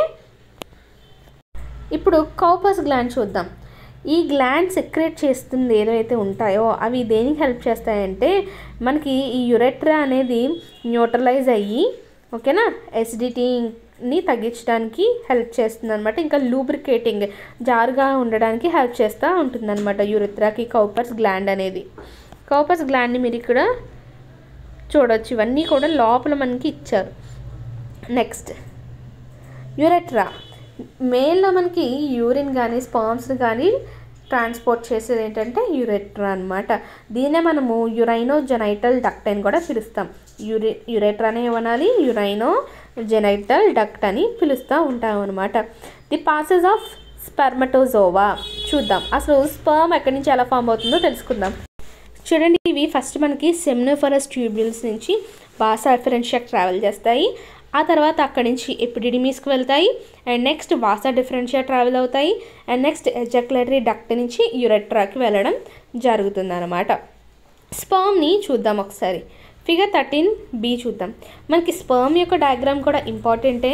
మనకి ఎగ్జామ్ పాయింట్ ఆఫ్ వ్యూలో అడిగే ఛాన్సెస్ ఉంటాయి. స్పర్మ్ డయాగ్రామ్ చాలా చిన్నది అండ్ పార్ట్స్ని మీరు గుర్తుపెట్టుకుంటే ఈజీగా మీరు 4 మార్క్స్ అయితే గెయిన్ చేసేయచ్చు. స్పర్మ్కి ఒక హెడ్ ఉంటుందన్నమాట. ఓకేనా. ఈ హెడ్ పైన మనకి ఏముంటుంది, యాక్రోఫోమ్ అనేది పైన కనిపిస్తూ ఉంటుంది. ఓకేనా. హెడ్ అండ్ యాక్రోఫోమ్ కనిపిస్తుంది. ఇది దేనికి హెల్ప్ చేస్తుందంటే స్పర్మ్ ఓవం లోపలికి చొచ్చుకుపోవడానికి హెల్ప్ చేస్తుంది అనమాట. అలాగే మిడిల్ ఆఫ్ ద హెడ్లో చూసుకుంటే మనకి న్యూక్లియస్ అనేది ప్రజెంట్ అయ్యి ఉంటుంది. ఓకేనా. మనకి ఈ న్యూక్లియస్ ఏం చేస్తుంది, ఫీమేల్ న్యూక్లియస్తో పాటు కలిసిపోతుంది. హెడ్ ఇంకా మిడిల్ పీస్ అనేవి నెక్ ద్వారా ఒకదాంతో ఒకటి అటాచ్ చేయబడి ఉంటాయి. ఇదిగోండి హెడ్ ఇంకా ఇదేంటి మిడిల్ పీస్, ఈ రెండింటిని అటాచ్ చేసింది ఏంటి, నెక్ అన్నమాట. Next one, mitochondria of middle piece produce energy for the movement of the sperm అనేది అసలు కదలడానికి స్పర్మ్ లోపల మనకి మిడిల్ పీస్లో ఉన్నటువంటి మైటోకాండ్రియా ఏం చేస్తుంది, ఎనర్జీని ప్రొడ్యూస్ చేస్తుంది. ఆటోమేటిక్గా అప్పుడు స్పర్మ్ అనేది కదులుతుంది అనమాట. ఇంకా స్పర్మ్ యొక్క టైల్ దేనికి హెల్ప్ చేస్తుందంటే అది మూవ్ అవ్వడానికి హెల్ప్ చేస్తుంది అనమాట, ముందుకు తోస్తుంది. ఇంకా ఈ ఫ్లూయిడ్లో ఏదైతే మనకి సెమినల్ వెసికల్స్ నుంచి వచ్చిన ఫ్లూయిడ్ ఉందో ఇంకా ప్రోస్టేట్ గ్లాండ్, కౌపస్ గ్లాండ్, ఈ మూడింటిని కలిపి మనము సెమినల్ ప్లాస్మా అనేసి పిలుస్తాం. గుర్తుపెట్టుకోండి, సెమినల్ వెసికల్స్, ప్రోస్టేట్ గ్లాండ్ ఇంకా కౌపస్ గ్లాండ్ నుంచి వచ్చిన ఫ్లూయిడ్స్ మొత్తం మూడింటిని కలిపి మనము సెమినల్ ప్లాస్మా అని పిలుస్తాం. సెమినల్ ప్లాస్మా స్పర్మ్తో కలిపి ఏమనాలంటే సీమెన్ అని పిలుస్తాం. సెమినల్ ప్లాస్మా విత్ స్పర్మ్ని రెండింటిని కలిపి మనము సీమెన్ అనేసి పిలుస్తాం. అలాగే ఏమంటున్నారు చూడండి, బాడీలోంచి అంటే మేల్స్ బాడీలోంచి సీమెన్ని బయటికి పంపిస్తే దాన్ని ఏమంటామంటే ఎజాక్యులేషన్ అనేసి పిలుస్తాం. ఓకే, నార్మల్ ఫెర్టిలిటీ అనేది జరిగినప్పుడు అంట మనకి 60% ఆఫ్ స్పర్మ్ అనేది నార్మల్ షేప్లో ఉంటుంది అండ్ సైజ్లో కూడా ఉంటుంది. అలాగే 40% ఏవైతే ఉన్నాయో వాటికి విగరస్ మోటాలిటీ అనేది కలిగి ఉంటుంది అనమాట. మెన్ ఎవరైతే ఉన్నారో వాళ్ళు చాలా వరకు కూడా 30 నుంచి 14 ఇయర్స్ ఏజ్ ఉన్నప్పుడు స్పర్మ్ని ప్రొడ్యూస్ చేయడం స్టార్ట్ చేస్తారు. ఓకే, అండ్ వాళ్ళ యొక్క జీవితాంతం ఈ స్పర్మ్ అనేది ప్రొడ్యూస్ అవుతూనే ఉంటుందంట. ఓకేనా, అండ్ అది ముసలయ్యే కొద్దీ కూడా ఈ స్పర్మ్ ప్రొడక్షన్ అనేది తగ్గుతూ ఉంటుంది. ఫీమేల్ రీప్రొడక్టివ్ సిస్టమ్ గురించి చూద్దాం. ఫిగర్ 14 అబ్జర్వ్ చేస్తే మనకి ఫీమేల్ రీప్రొడక్టివ్ సిస్టంలో ఇంపార్టెంట్ పార్ట్స్ ఏంటంటే పెయిర్ ఆఫ్ ఓవరీస్. మీరు అటు ఇటు గమనించారనుకోండి, 2 ఓవరీస్ని అయితే మనకి కనిపిస్తూ ఉంటాయి. అంతేకాకుండా ఇంకేమున్నాయి చూడండి, పెయిర్ ఆఫ్ ఫాలోపియన్ ట్యూబ్స్. మనకి అటు ఇటు కూడా 2 ఫాలోపియన్ ట్యూబ్స్ అనేవి ఉంటాయి. ఇంకా యూటరస్, ఆ తర్వాత వజైనా. ఓకేనా, మనకి functional mammary glands also integrate with female reproductive system. Mammary glands ఏవైతే ఉన్నాయో అవి కూడా మనకి ఫీమేల్ రీప్రొడక్టివ్ సిస్టంలోకే వస్తాయన్నమాట. మీరు ఫీమేల్ రీప్రొడక్టివ్ సిస్టమ్ డయాగ్రామ్ కూడా నేర్చుకోవాలి. ఎగ్జామ్ పాయింట్ ఆఫ్ వ్యూలో అడిగే ఛాన్సెస్ అయితే ఎక్కువగా ఉన్నాయి. ఓవరీస్ని ఒకసారి డిస్కస్ చేసుకుందాం వాటి గురించి. ఓవరీస్ అనేవి మనకి అబ్డామినల్ క్యావిటీలో ఉంటాయన్నమాట. ఈ ఓవా అనేవి tiny cellular structures called follicles which at first look like cellular bubbles in the ovary. ఈ ఓవరీస్ లోపల మనకి చిన్న చిన్న సెల్ బబుల్స్ లాంటివి ఉంటాయన్నమాట. ఆ బబుల్స్నే మనము ఫోలికల్స్ అనేసి పిలుస్తాం. ఈ ఫోలికల్స్ లోపల మనకి ఓవా అనేవి డెవలప్ అవుతాయి. వీటినే మనము గ్రాఫియన్ ఫోలికల్స్ అని కూడా పిలుస్తాం. బాగా గుర్తుపెట్టుకోండి, ఓవరీస్ ఏవైతే ఉన్నాయో అటు ఇటు ఈ ఓవరీస్ లోపల మనకి ఏముంటాయి, ఫోలికల్స్ ఉంటాయి. ఈ ఫోలికల్స్ లోపల మనకి ఓవా అనేది డెవలప్ అవుతుంది. ఆ ఫోలికల్స్ని మనము గ్రాఫియన్ ఫోలికల్స్ అని కూడా పిలుస్తాం. ఒక ఫోలికల్ అనేది పెరిగిందనుకోండి, it develops a cavity filled with fluid. ఆ ఫోలికల్ లోపల ఎప్పుడైతే పెరిగిందో అది ఏమవుతుందంట, క్యావిటీ అనేది ఏర్పాటు చేసుకుంటుంది. ఆ క్యావిటీ లోపల మనకి ఒక రకమైన ఫ్లూయిడ్ అయితే ఉంటుంది. ప్రతి ఫోలికల్లో కూడా మనకి సింగిల్ ఓవం ఉంటుంది అనమాట. ఓకేనా, సెల్ డివిజన్ జరిగిన తర్వాత మనకి ఒక ఓవం అయితే ఏర్పడుతుంది. ఎప్పుడైతే ఓవం అనేది మెచ్యూర్ అవుతుందో ఫోలికల్ అనేది రప్చర్ అయిపోయి అంటే పగులుతుంది. పగిలి మనకి ఏమవుతుంది, the surface of the ovary and the tiny worm is flushed out. ఆటోమేటిక్గా ఓవరీ ఇంకా ఓవం ఏవైతే ఉన్నాయో అవి బయటికి వస్తాయి. దీన్నే మనము ఏమంటామంటే రిలీజ్ ఆఫ్ ఎగ్ అనేసి పిలుస్తాము, లేదా ఓవ్యులేషన్ అనేసి పిలవడం జరుగుతుంది. ఓకేనా, ఫాలోపియన్ ట్యూబుల్స్ చూద్దాం. మనకి ఎప్పుడైతే ఆ ఫోలికల్ అనేది రప్చర్ అయిందో ఓవం అనేది ఇక్కడ ఫన్నల్ వెడల్పుకున్న ఒక గల్లలా కనిపిస్తుంది చూసారా, లేదా దాన్నే ఓవిడక్ట్ అని కూడా పిలవచ్చు, లేదా ఫాలోపియన్ ట్యూబ్ అని పిలుస్తాం. ఆ ట్యూబ్లోకి ఎంటర్ అయిపోతుంది అనమాట. ఈ ట్యూబ్ అనేది ఏదైతే ఉందో అది ఎలా ఉంటుంది, మస్కులర్ కండరాలతో ఏర్పడి ఉంటుంది. అండ్ అది మనకి థిక్ వాల్ ఉన్న యూటరస్ లోపలికి ఎంట్రీ అనేది కనిపిస్తుంది అనమాట. ఫెర్టిలైజేషన్ అనేది మనకి ఓవం అనేది ఎప్పుడైతే ఫాలోపియన్ ట్యూబుల్స్ నుంచి ఉంటుందో అక్కడ మనకి ఫెర్టిలైజేషన్ అనేది జరిగి కొత్త లైఫ్ అనేది మొదలవుతుంది అనమాట. సెకండ్ ఫేజ్ ఏదైతే ఉందో మియోసిస్ ఓవం అనేది మనకి మొత్తం అంతా కూడా ఎప్పుడు జరుగుతుంది, స్పర్మ్ అనేది ఎంట్రీ జరిగిన తర్వాత ఓకేనా, దాని యొక్క న్యూక్లియైతో ఫ్యూజ్ అవ్వకముందే జరుగుతుంది. స్పర్మ్ ఎంట్రీ జరిగిన తర్వాత జరిగిపోతుంది మొత్తం, కానీ న్యూక్లియై అనేది ఫ్యూజ్ అవ్వదు అప్పటికి. ఎప్పుడైతే మనకి 2 న్యూక్లియై కూడా ఫ్యూజ్ అయిపోయినాయో ఆటోమేటిక్గా మనకు ఓవం అనేది ఎలా మారిపోతుంది, జైగోట్గా మారిపోతుంది. జైగోట్ మైటోటిక్ డివిజన్ జరిగిన తర్వాత మనకి ఫాలోపియన్ ట్యూబుల్స్ నుంచి కిందకి వెళ్తుంది. ఆ టైంకి అది ఎక్కడ చేరిపోతుందంట, యూటరస్కి చేరిపోయి మనకి transforms into a solid ball of cells. ఆటోమేటిక్గా మనకి ఆ జైగోట్ అనేది సెల్ డివిజన్ జరిగి ఎదగడం స్టార్ట్ అవుతుంది. యూటరస్ గురించి డిస్కస్ చేద్దాం. మనకి ఇన్వర్ట్ ఉన్న రివర్స్లో ఉన్న పియర్ షేప్డ్ స్ట్రక్చర్నే మనకి ఇక్కడ ఏమని పిలుస్తున్నామంట, యూటరస్ అనేసి పిలుస్తున్నాం. ఓకేనా,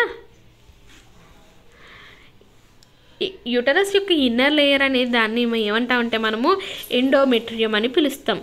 ఓకే, అంతేకాకుండా ఈ లేయర్స్ యొక్క థిక్నెస్ అనేది మనకి మెన్స్ట్రేషన్ జరిగిన తర్వాత ఇంకా ఇంకా బలపడుతూ ఉంటుందంట. ఎందుకనంటే ఎంబ్రియోని రిసీవ్ చేసుకోవడానికి అది బలపడుతూ ఉంటుంది. ఒకవేళ ఫెర్టిలైజేషన్ అనేది జరగలేదనుకోండి, ఎండోమెట్రియం ఏదైతే ఏర్పడిందో అది డిసింటిగ్రేట్ అయ్యి బయటికి మెన్స్ట్రల్ ఫ్లూయిడ్గా వచ్చేస్తుంది అనమాట. ఒకవేళ ఫెర్టిలైజేషన్ జరిగితే ఎండోమెట్రియం అనేది దాని యొక్క థిక్నెస్ ఇంకా పెరుగుతూ ఉంటుంది అండ్ ఆటోమేటిక్గా మనకి ఎంబ్రియోని రిసీవ్ చేసుకుంటుంది అనమాట. అంతేకాకుండా ఇది నరిష్మెంట్ చేస్తుంది ఎంబ్రియోకి. అంతేకాకుండా ఇంకేం చేస్తుంది చూడండి, వేస్ట్ అన్నీ కూడా డిస్పోజ్ చేస్తూ ఉంటుంది అనమాట. ఫెర్టిలైజ్డ్ ఓవమ్ అండర్గోస్ డివిజన్ చెప్పాను కదా, అంటే ఫెర్టిలైజ్ అయిన ఓవమ్ని జైగోట్ అంటున్నాం కదా, ఈ జైగోట్ అనేది డివిజన్ జరుగుతూ ఉంటుంది. ఇది మనకి ఓవిడక్ట్ కిందకి వెళ్ళే కొద్దీ కూడా అంట మనకి అది సాఫ్ట్ టిష్యూస్ ఏవైతే ఉన్నాయో యూటరస్ లోపల మనకి సాఫ్ట్ టిష్యూస్కి అటాచ్ అయిపోయి ఉంటుంది. ఇక్కడ ఎంబ్రియోలో కొన్ని సెల్స్ ఏవైతే ఉన్నాయో అవి మెమరైనస్ స్ట్రక్చర్స్గా డెవలప్ అవుతాయి అనమాట. అవే నరిష్ చేస్తే, ప్రొటెక్ట్ చేస్తే, ఇంకా సపోర్ట్ కూడా చేస్తాయి ఎంబ్రియో డెవలపింగ్కి. అవి ఏంటంటే కోరియన్, అమ్నియాన్, అలాంటోయిస్, ఇంకా యోక్సాక్, ఈ 4 అనమాట. ఫస్ట్ కోరియన్ గురించి చూద్దాం. మనకి ఎంబ్రియో అనేది డెవలప్మెంట్ జరుగుతున్నప్పుడు చిన్న ఫింగర్ లైక్ ప్రొజెక్షన్స్ అనేవి మనకి అవుటర్ మెంబ్రెయిన్లోకి వస్తూ ఉంటాయి అన్నమాట. ఓకేనా, అవుటర్ మెంబ్రెయిన్ నుంచి రావడం జరుగుతుంది. వాటిని మనము కోరియన్ అని చెప్పేసి పిలుస్తాం. అవి ఎక్కడికి వస్తాయంటే యూటరస్ యొక్క సాఫ్ట్ టిష్యూస్లోకి రావడం జరుగుతుంది. గ్రాడ్యువల్గా మనకి స్మాల్ పూల్స్ ఏవైతే ఉన్నాయో అవి ఏమవుతాయంట, బ్లడ్ చుట్టూ ఉండిపోతాయి. ఓకేనా, ఇవి ఫింగర్ లైక్ స్ట్రక్చర్స్ ఏవైతే ఉన్నాయో, ప్రొజెక్షన్స్ మొత్తానికి ఏవైతే ఉన్నాయో అవి యూటరన్ వాళ్ళకి అతికిపోయి ఉంటాయి.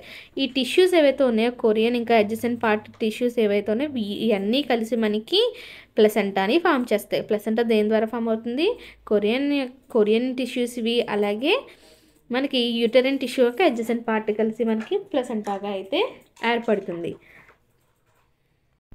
ప్లసెంటా అనేది కూడా ఒక రకమైన టిష్యూ అనమాట. ఇది మనకి ఎంబ్రియో యొక్క సెల్స్ నుంచి ఇంకా మదర్ యొక్క సెల్స్ నుంచి ఫామ్ అయి ఉంటుంది. ఇది దగ్గర దగ్గర 12 వీక్స్ ఆఫ్ ప్రెగ్నెన్సీ టైంలో ఫామ్ అవుతుంది. అలాగే మనకి ఎంబ్రియో యొక్క నరిష్మెంట్కి చాలా హెల్ప్ చేస్తుంది. ఓకేనా, ప్లసెంటా అనేది ఎంబ్రియో యొక్క నరిష్మెంట్కి చాలా చాలా హెల్ప్ చేస్తుంది. నార్మల్ కండిషన్స్లో ఇక్కడ ఏమవుతుందంటే బ్లడ్ ఫ్లో అనేది డైరెక్ట్గా ఉండదు. మదర్ నుంచి ఆ యొక్క బేబీకి బ్లడ్ సిస్టమ్స్ అనేవి 2 ఉంటాయి సపరేటెడ్గా. ఓకేనా, అది ఎలా సపరేట్ అవుతుందంటే థిన్ మెంబ్రెయిన్తో సపరేట్ అవుతుంది. థిన్ మెంబ్రెయిన్ అనేది మనకి సెల్స్తో తయారవుతుంది. ఇది ఏం చేస్తుందంటే మనకి ఆక్సిజన్ ఇంకా కార్బన్ డైఆక్సైడ్ గ్యాసెస్ యొక్క డిఫ్యూజన్ని చేస్తుంది. ఇంకా న్యూట్రియంట్స్ని, వేస్ట్ మెటీరియల్స్ని కూడా మనకి టిష్యూ ఏదైతే మనకి సెపరేట్ థిన్ మెంబ్రెయిన్ నుంచి చూసారా దాని ద్వారానే ఫ్లో అవుతుంది అనమాట. డైరెక్ట్గా బ్లడ్ అయితే మాత్రము ఫ్లో అవ్వదు. నెక్స్ట్ అమ్నియాన్ గురించి చూద్దాం. ఇంకొక ఎంబ్రియోనిక్ మెంబ్రెయినే అమ్నియాన్ అనమాట. ఈ ఎంబ్రియాన్ అనేది ఎంబ్రియో చుట్టూ దానికి అదే ఏర్పడుతుంది. అలాగే అమ్నియాన్ ఏదైతే క్యావిటీలో ఉందో అది ఏమవుతుందంటే మొత్తం ఫ్లూయిడ్తో నిండిపోయి ఉంటుంది. దాన్ని అమ్నియాటిక్ ఫ్లూయిడ్ అని పిలుస్తాం. ఎంబ్రియో అనేది ఏ క్యావిటీ అయితే ఫ్లూయిడ్తో నిండిపోయి ఉందో అందులోనే డెవలప్ అవుతుంది అనమాట. ఆటోమేటిక్గా ఎంబ్రియో అనేది తేమగా ఉంటుంది. అలాగే ఏమైనా ఈ మెకానికల్ ఇంజనీరీ జరిగినా కూడా దాని నుంచి ప్రొటెక్ట్ చేస్తూ ఉంటుంది. ఓకేనా, నెక్స్ట్ అలాంటోయిస్ గురించి చూద్దాం. ఇంకొక మెంబ్రెయిన్ని మనం అలాంటోయిస్ అని పిలుస్తున్నాము. కోరియన్, అలాంటోయిస్, ఇంకా ప్లసెంటా, ఇంకొక లాంగ్ ట్యూబులర్ స్ట్రక్చర్ని కలిపి మనం ఏమంటామంటే అంబ్లికల్ కార్డ్ అనేసి పిలుస్తాము. ఇందులో మనకి చాలా ఇంపార్టెంట్ బ్లడ్ వెజల్స్ అయితే ఉంటాయన్నమాట. ఈ బ్లడ్ వెజల్స్ ఏం చేస్తాయి, ఎంబ్రియో ఇంకా ప్లసెంటా రెండింటిని కూడా కలుపుతుంది. యోక్సాక్ గురించి చూద్దాం. యోక్సాక్ ఏంటంటే ఒక ఫ్లూయిడ్ ఫిల్డ్ క్యావిటీ అనేసి మనము చెప్పచ్చు. ఓకేనా, దాంట్లో మనకి స్పెసిఫిక్ ఫంక్షన్స్ ఏవైతే ఉంటాయో ప్లసెంటా మెంబర్స్లో పెద్దగా అయితే ఏమీ ఉండదు.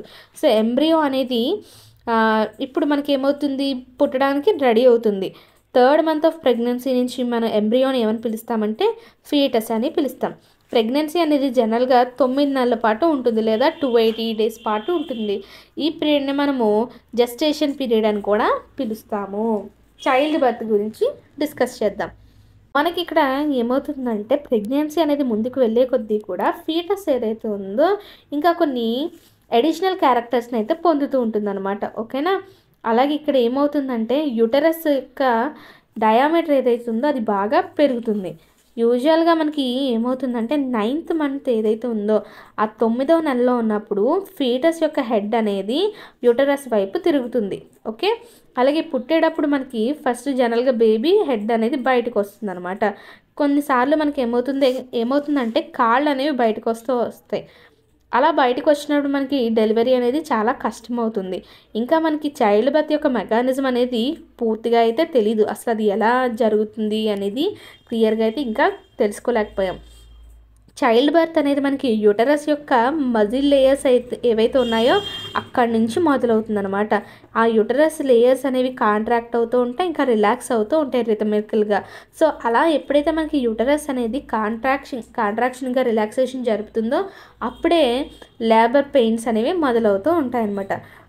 అలాగే స్టార్టింగ్ మనకి మస్కులర్ యాక్టివిటీ ఏదైతే జరుగుతుందో యూటరస్ది అది అంత ఎలా ఉంటుందంటే చాలా స్ట్రాంగ్గా ఉంటుంది. ఏ విధంగా అంటే బేబీని మెల్లగా వజైనా నుంచి బయటికి తోసేంత స్ట్రాంగ్గా ఉంటుందన్నమాట. అలాగే అవుటర్ కెనాల్ ఏదైతే ఉందో ఫీమేల్ రీప్రొడక్టివ్ ట్రాక్ట్, దాన్నే మనము వజైనా అని పిలుస్తామన్న సంగతి మనం జ్ఞాపకం చేసుకోవాలి. జనరల్గా మనకి ఈ స్టేజ్లోనే ఏదైతే శాక్ ఉందో బేబీ చుట్టూ అది బ్రేక్ అవుతుందన్నమాట. అండ్ దాని యొక్క ఫ్లూయిడ్స్ కూడా బయటికి రిలీజ్ అయిపోతాయి. ఇది చాలా మంచి సైన్ అనమాట. లేబర్ అనేది మంచిగా జరుగుతుందని ఎప్పుడు అంటామంటే అంబ్నియాన్ అనేది బ్రేక్ అవుతుందా శాక్, ఇంకా దాని ఫ్లూయిడ్స్ బయటకు వస్తే అక్కడ మనకి డెలివరీ అనేది మంచిగా జరుగుతుంది, లేబర్ అనేది మంచిగా జరుగుతుందని చెప్పచ్చు. అప్పుడు మజిల్ కాంట్రాక్షన్స్ అనేవి ఏవైతే జరుగుతున్నాయో అవి ఇంకా స్ట్రాంగ్ అయ్యి బేబీ అనేది బయటికి వజైనా నుంచి నట్టవేయబడుతుంది అనమాట. ఇప్పుడు బేబీ ప్రపంచంలోకి అయితే వచ్చేస్తుంది. అంబ్లికల్ కార్డ్ ఏదైతే మనకి బేబీని ఇంకా ప్లెసెంటాని కలుపుతుందో దీని ఇక్కడ ఏం చేస్తారు, దాన్ని ముడి వేసేసి కట్ చేసేస్తారు డాక్టర్ గారు. అలాగే ఈ స్మాల్ పీస్ ఏదైతే ఉంటుందో ఈ అంబ్లికల్ కార్డ్ యొక్క స్మాల్ పీస్ బేబీ యొక్క ష్రివెల్స్ ఏవైతే ఉంటాయో నావెల్కి చాలా రోజుల పాటు అతుక్కునే ఉంటుంది. కొన్ని రోజుల తర్వాత దాని అంతటా అదే ఊడిపోయి పడిపోతుంది. అప్పుడే అక్కడ మనకి ఏం ఏర్పడుతుందంటే నావెల్ మార్క్స్ అనేవి వస్తాయన్నమాట. ఓకేనా. ఎప్పుడైతే మనకి బేబీ అనేది బయటకు వస్తుందో అప్పుడు మనకి మస్కులర్ కాంట్రాక్షన్స్ ఏవైతే ఉన్నాయో యూటరస్కి సంబంధించి అవి కంటిన్యూ అవుతూ ఉంటాయి. ఎప్పటి వరకు అంటే ప్లెసెంటా యొక్క టిష్యూస్ ఏవైతే ఉంటాయో అవి బయటకు వచ్చేంత వరకు కూడా కంటిన్యూ అవుతూనే ఉంటాయి. ఓకేనా అండి, ఇది చాలా కామన్ కూడా. ఇంకా ప్రెగ్నెన్సీ అనేది ఎండ్ అయ్యే టైంకి ఎల్లో కలర్లో వాటరీగా ఉన్న ఒక లింఫ్ లైక్ ఫ్లూయిడ్ ఏదైతే ఉందో దాన్ని కొలెస్ట్రామ్ అనేసి పిలుస్తామన్నమాట. అది మెమరీ గ్లాండ్స్లో చేరిపోతుంది. ఓకేనా. ఆ టైంలో జనరల్గా ఏమవుతుంది మనకి అక్కడ మెమరీ గ్లాండ్స్ అనేవి ఇంకా పెద్దగా అవుతాయి, ట్రాన్స్ఫార్మేషన్ అనేది జరుగుతుంది. ఫస్ట్ ఫ్యూ డేస్లో బేబీ పుట్టినప్పుడు మెమరీ గ్లాండ్స్ ఏం చేస్తాయి, కొలెస్ట్రామ్ని మాత్రమే బయటికి రిలీజ్ చేస్తాయి. ఆ పాలు ఏవైతే కొలెస్ట్రామ్తో నిండి ఉన్న పాలు ఉన్నాయో వాటిని న్యూ బార్న్ బేబీకి ఎక్కువగా పట్టించాల్సిన అవసరం ఉందన్నమాట. అలా పట్టించినప్పుడు ఏమవుతుందంటే పిల్లల్లో ఇమ్యూన్ సిస్టమ్ అనేది బాగా డెవలప్ అయితే అవుతుంది. డూ యూ నో చూద్దాం, నీడ్ ఫర్ సెక్షువల్ రీప్రొడక్షన్ అంటే ఏంటో ఒకసారి చూద్దాం. ఆ సెక్షువల్ రీప్రొడక్షన్ గురించి మనం ఆల్రెడీ డిస్కస్ చేసుకున్నప్పుడు అది ఏం తెలుసుకున్నాం, దాని నుంచి సింగిల్ పేరెంట్ నుంచి ఎగ్జాక్ట్ కాపీస్ అనేవి వస్తాయనేసి నేర్చుకున్నాం, వాటి యొక్క ఆఫ్ స్ప్రింగ్స్ అనేవి. సెక్షువల్ రీప్రొడక్షన్లో అయితే మాత్రం మనకు ఖచ్చితంగా 2 పేరెంట్స్ ఉండాలి. అలాగే ఆ 2 పేరెంట్స్ యొక్క కాంబినేషన్, వాళ్ళ యొక్క క్యారెక్టర్స్ అనేవి కంబైన్ అయ్యి మనకి కొత్త ఆర్గనిజం అనేది ఏర్పడుతుంది అనమాట. అసెక్షువల్ రీప్రొడక్షన్ అనేది చాలా ఎఫిషియెంట్గా ఉంటుంది. ఎందుకంటే అక్కడ ఓన్లీ సింగిల్ పేరెంట్ మాత్రమే అవసరము. అండ్ ఇంకా అక్కడ టైం అవసరం లేదు, ఎనర్జీ అనేది కూడా అంత అవసరం లేదు. ఎందుకనంటే అక్కడ మేట్ని ఫైండ్ అవుట్ చేయాల్సిన అవసరం లేదు. కానీ సెక్షువల్ రీప్రొడక్షన్లో మాత్రము ఇది ఎలా హెల్ప్ చేస్తుందంటే ఆర్గనిజమ్స్కి క్యారెక్టర్స్ అనేవి డెవలప్ అవ్వడానికి హెల్ప్ చేస్తుంది అనమాట. ఓకేనా. ఆ క్యారెక్టర్స్ వల్ల ఏమవుతుందంటే ఆ పుట్టిన ఆఫ్ స్ప్రింగ్ అనేది సరౌండింగ్స్కి ఇంకా బాగా అడాప్ట్ అయితే అవుతుంది. మీరు ఒకసారి పెరమిషియం గురించి ఆల్రెడీ చాప్టర్ యొక్క బిగినింగ్లో డిస్కస్ చేసుకున్నాం కదా, దానిని ఒకసారి ఆలోచించండి అంటున్నాడు. యానిమల్స్తో కంపేర్ చేసుకుంటే ప్లాంట్స్ యొక్క సెక్షువల్ రీప్రొడక్షన్ అనేది అంత కాంప్లెక్స్గా అయితే ఉండదంట, సింపుల్గానే ఉంటుంది. దాన్ని మనము పార్ట్ 2లో అయితే డిస్కస్ చేసుకుందాము.